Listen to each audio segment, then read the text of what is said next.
L'Argentine, on les attendait au tournant, parce que c'est la meilleure équipe des 5 dernières années. Copa América 2021, Coupe du Monde 2022, et encore la Copa en 2024. Ils ont remporté tous leurs derniers trophées. Et cette année, ils répondent encore une fois présents. Il peut frapper, il peut tenter, Messi!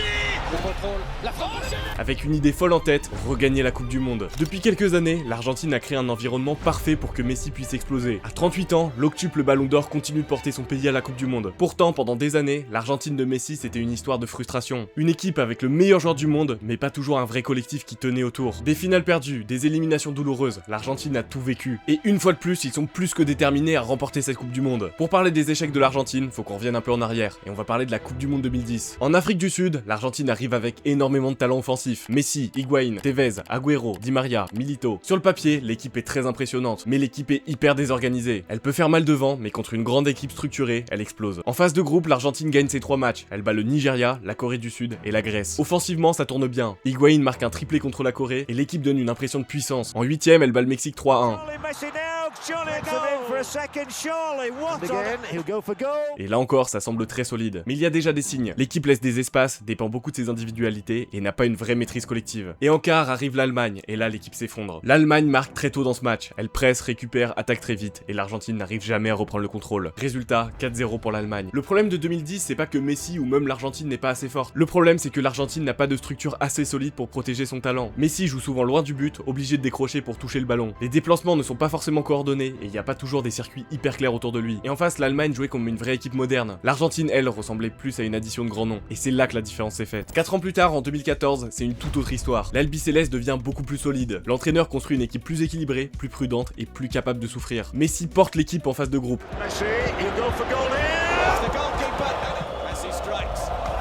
Mascherano devient absolument monstrueux pendant ce tournoi. Et cette année, l'Argentine arrive en finale contre l'Allemagne. Je pense que cette finale, vous vous en souvenez, Mario Götze marque le but de la victoire à la 113e minute.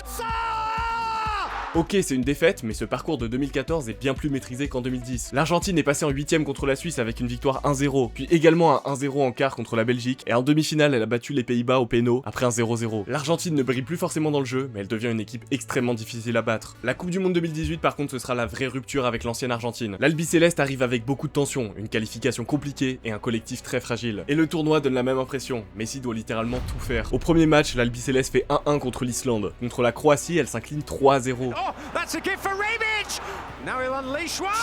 Rakitic, they're gonna walk in! L'équipe était littéralement dépassée, et l'Argentine ira arracher sa qualification à la dernière minute contre le Nigeria.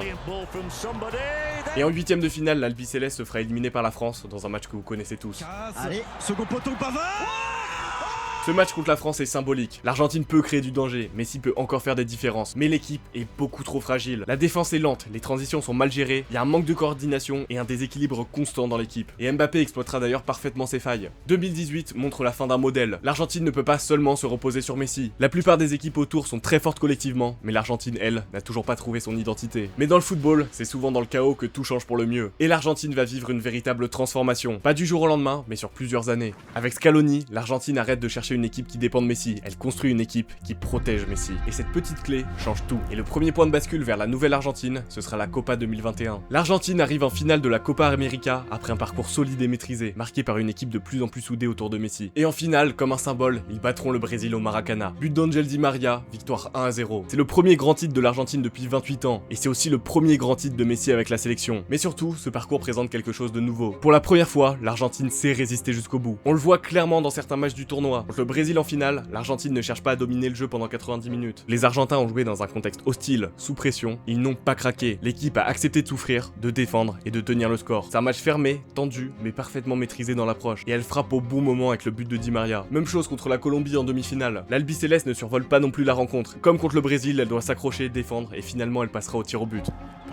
Avec un Emiliano Martinez décisif pendant cette séance. Et c'est peut-être ça le vrai premier tournant. Cette équipe apprend à gagner en résistant, pas seulement en jouant. Et au-delà du premier trophée, c'est aussi la naissance émotionnelle de cette équipe. Le groupe devient une famille, Messi semble bien plus libéré, grâce notamment au travail de De Paul. Pour la première fois dans l'ère moderne, l'Argentine a vraiment une identité. C'est pas forcément l'équipe la plus brillante dans le jeu, mais c'est une équipe qui devient dure, solidaire et agressive. Une équipe qui accepte de souffrir et qui comprend comment protéger Messi sans jamais perdre son équilibre collectif. Mais avant qu'on aille plus loin, pense à t'abonner, c'est très important. Allez vraiment abonner abonne-toi. Je couvre la Coupe du Monde bien comme il faut, donc ce serait con de rater les suivantes. Et aussi un petit pouce bleu, un petit boost, un petit commentaire, ça régale aussi. Bref, nous on reprend avec l'Argentine. Bon, et derrière cette transformation, il y a un homme, Lionel Scaloni. Il a construit une équipe ultra fonctionnelle, où chaque joueur comprend exactement son rôle. Il a aussi installé une discipline collective, une rigueur dans les déplacements, et une capacité à défendre ensemble, et à attaquer avec des circuits simples, mais efficaces. Scaloni fera aussi un choix très fort. Il accepte que Messi ne soit plus impliqué dans les efforts défensifs. Au lieu de lui demander de courir partout, il organise l'équipe pour compenser. Les latéraux sont prudents dans certains moments, et l'équipe reste compacte pour éviter que Messi ait à couvrir trop d'espace. Et c'est toute la différence, le système est construit autour de Messi. On n'attend plus que Messi fasse des miracles, on a construit un système pour que Messi puisse s'exprimer librement. Et cette Copa América change tout, parce qu'en 2022, l'Argentine n'arrive pas au mondial comme une équipe traumatisée, elle arrive comme une équipe championne, soudée et prête à souffrir ensemble. Quand elle arrive au Qatar en 2022, l'Albi Céleste est sur une série de 36 matchs consécutifs sans défaite, championne d'Amérique, pleine de confiance, avec une intention pour cette Coupe du Monde, rajouter une étoile sur le maillot. Mais pourtant, dès le premier match, les bleus et blancs se font surprendre. Face à l'Arabie Saoudite, Messi ouvre le score sur penalty.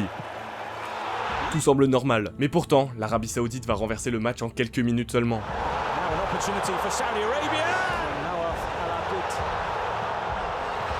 Défaite de 1, c'est littéralement un tremblement de terre. Cette défaite aurait pu casser l'Argentine, mais elle fait l'effet inverse. Elle remet l'équipe dans l'urgence. Lors du deuxième match contre le Mexique, c'est la tension maximale. Ce match-là peut déjà être décisif, et à partir de là, chaque match devient une finale. L'Argentine doute, le match est fermé, et Messi débloque le jeu avec une frappe à l'entrée de la surface. Puis Enzo Fernandez marque un bijou. Et c'est là que tout repart. Contre la Pologne, l'Argentine prend le contrôle. Messi rate un penalty, mais cette fois l'équipe ne s'écroule pas. McAllister et Julian Alvarez marquent. Contre l'Australie en 8ème, l'Argentine maîtrise encore.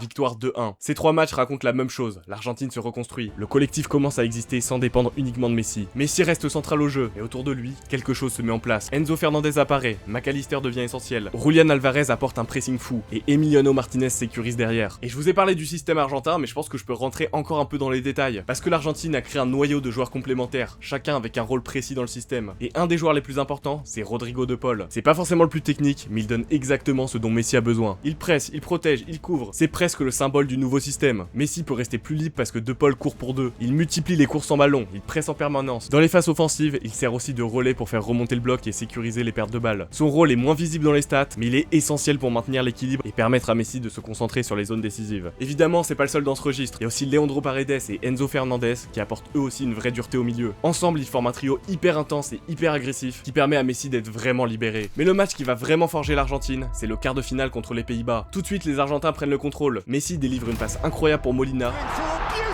puis il marque sur penalty. L'Argentine mène 2-0 et tout semble sous contrôle. Mais les Pays-Bas reviennent. Weghorst va marquer un doublé incroyable.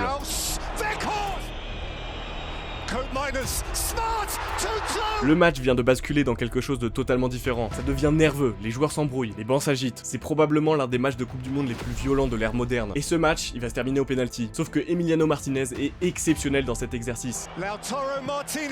Et l'Argentine survit jusqu'en demi. Maintenant, vous me demanderez pourquoi ce match est une rupture. Avant, l'Argentine construisait sa confiance. Là, elle découvre quelque chose de plus profond. Sa capacité à entrer dans une guerre émotionnelle et à en sortir vivant. D'ailleurs, après le match, on découvre un nouveau Messi qui commence à embrouiller les Néerlandais. Bref, l'Argentine est vraiment transformée. Et en demi-finale, ils vont peut-être sortir le meilleur match de leur Coupe du Monde. 3-0 totalement maîtrisé face à la Croatie. Messi marque sur penalty, Alvarez double la mise après une course folle, et finalement Messi humilie Gvardiol sur le 3ème but et sert Julian Alvarez. Bon, et la finale, j'ai pas forcément envie d'en parler, mais encore une fois, l'Argentine est exceptionnelle. Pendant 70 minutes, elle gagne littéralement tous ses duels. Bon, avant que Mbappé vienne un peu calmer les ardeurs. Et finalement, après un 3-3 légendaire et au bout de la séance de penalty, l'Argentine est championne du monde. Cette Coupe du Monde, c'est l'aboutissement du travail de Lionel Scaloni. Il a créé l'un des meilleurs systèmes du monde pour permettre à Messi de s'exprimer. Au début, il était vu comme un choix par défaut, un sélectionneur sans grande expérience, presque une solution temporaire après le chaos de 2018. La Coupe du Monde 2022 a complètement changé ce regard. Scaloni ne gagne pas seulement un tournoi, il est venu avec une idée, une construction, une vision du jeu et du groupe. Il montre qu'il a su transformer une sélection instable en une équipe cohérente, capable de gagner et s'adapter à tous les scénarios. Cette Argentine de 2022, elle avait littéralement tout pour être championne du monde. Après 2022, Scaloni n'est plus un pari, il devient une référence. Et il va très vite montrer que ces deux victoires n'étaient pas dues au hasard. Parce qu'en 2024 arrive la Copa América. La finale entre l'Argentine et la Colombie est encore une fois une preuve de son travail des dernières années. Le match est hyper tendu, fermé, physique. Messi se blesse à la cheville et sort en pleurs. Et pourtant l'Argentine continue. En prolongation, Lautaro Martinez ouvre le score. L'Argentine est championne pour son 3e tournoi d'affilée. Cette Argentine-là, c'est presque l'inverse des années 2010. Avant, quand Messi souffrait, l'Argentine souffrait avec lui. En 2024, Messi sort et l'équipe gagne quand même. C'est la preuve ultime que le système est devenu plus grand que Messi. Parce qu'au-delà de Messi, il y a aussi plein de top joueurs en Argentine. Évidemment, Emiliano Martinez dans les buts qui sécurise les moments critiques. Romero et Martinez en défense qui imposent leur agressivité. Rodrigo de Paul au milieu qui apporte l'équilibre et le travail de l'ombre. Enzo Fernandez et McAllister qui apportent la créativité et la maîtrise. Et enfin, Julián Alvarez et Lautaro Martinez qui apportent des solutions offensives autour de Messi. La Copa América 2024 prouve que la dynastie argentine n'est plus seulement portée par Messi, elle est devenue une structure. Et c'est pour ça qu'en 2026, l'Argentine arrive avec une ambition énorme. Elle ne vient pas seulement défendre un titre, elle vient prolonger un règne. L'équipe de 2026 garde son identité, mais elle a quand même un peu changé. Certains cadres vieillissent, Di Maria n'est plus là, Messi a 39 ans, Otamendi est moins central, et le groupe commence à gérer une transition. Mais le plus important, c'est que les fondations restent. Messi, De Paul, Enzo Fernandez, Romero, bref, les joueurs hyper importants sont toujours là. Et la Coupe du Monde des Argentins, elle démarre très fort. Le premier match, c'est Argentine-Algérie. L'Argentine arrive en championne du monde, et Messi frappe tout de suite. Il peut frapper, il peut tenter. Messi frappé évidemment. McAllister le tir. Aïe aïe aïe Zidane. Et encore Messi, il est seul. Messi pour aller frapper.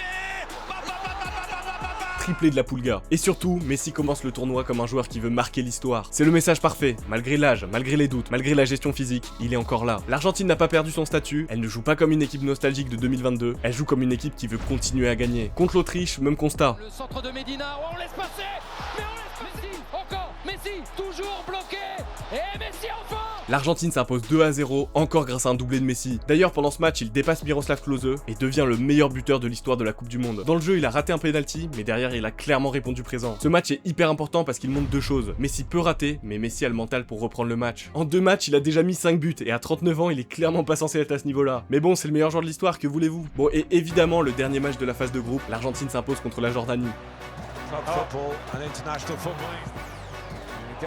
Mais le plus important, c'est qu'elle termine avec 9 points de son groupe. Avec la France et le Mexique, elle fait partie des équipes parfaites de la phase de groupe. Mais au-delà des 9 points, cette équipe donne une impression de contrôle. C'est pas une équipe qui tremble, c'est pas une équipe qui arrache sa qualification. C'est une équipe qui est prête à rouler sur le tournoi. Après 3 matchs, l'Argentine a 3 victoires, 9 points, 8 buts marqués, un seul encaissé, et surtout un Messi en feu. Et ça, on le sait, c'est un des facteurs les plus importants pour l'Albi Céleste. Pendant ces phases de groupe, le système est resté le même qu'il y a 5 ans. L'Argentine continue à construire autour de Messi. Le collectif doit courir pour lui permettre d'être décisif. Mais on le sait, une Coupe du Monde, ça se gagne pas dans les phases de groupe. Ça commence vraiment à partir des matchs à élimination directe. Et en 16e contre le Cap-Vert, l'Argentine va vraiment souffrir. Un match contre le Cap-Vert quand on est l'Argentine, c'est pas censé poser problème. Mais pourtant, ce match est le vrai premier avertissement. Le Cap-Vert ne vient pas pour faire de la figuration. Messi ouvre le score à la 29e minute. Mais le Cap-Vert revient. Et pendant les 60 minutes restantes, le Cap-Vert réussit à tenir. C'est absolument fou et on va pas se mentir, on pensait tous que l'Argentine allait plier le match 3-0. En prolongation, Lisandro Martinez pense redonner l'avantage à son équipe. Mais le Cap-Vert revient encore avec un superbe but. Puis à la 111e minute, sur un corner de Messi, Cristiano Romero provoque un but contre son camp. Messi's delivery is a good one and it's L'Argentine s'impose finalement 3-2 et obtient son ticket pour les 8e. Mais c'est pas une victoire tranquille. Surtout qu'il y a un des buts où il y aurait dû avoir une faute signalée au départ de l'action. Donc l'Argentine est passée, mais contre le Cap-Vert, en prolongation et avec une petite erreur arbitrale. Ce match, il montre une première limite. Quand Messi trouve la solution, l'Argentine respire. Mais quand le bloc adverse tient, l'équipe peut redevenir trop dépendante de lui. Et le match contre l'Egypte, il va pas arranger les choses. Les Pharaons partent hyper fort, avec un but dès la 11e minute. Messi a l'occasion de marquer sur penalty, mais Choubir le repousse. L'Egypte tient, Choubir fait plusieurs miracles, Messi touche le poteau sur coup franc, et l'Egypte marque un deuxième but. Ouais, c'est là où il fait mal. Très très mal.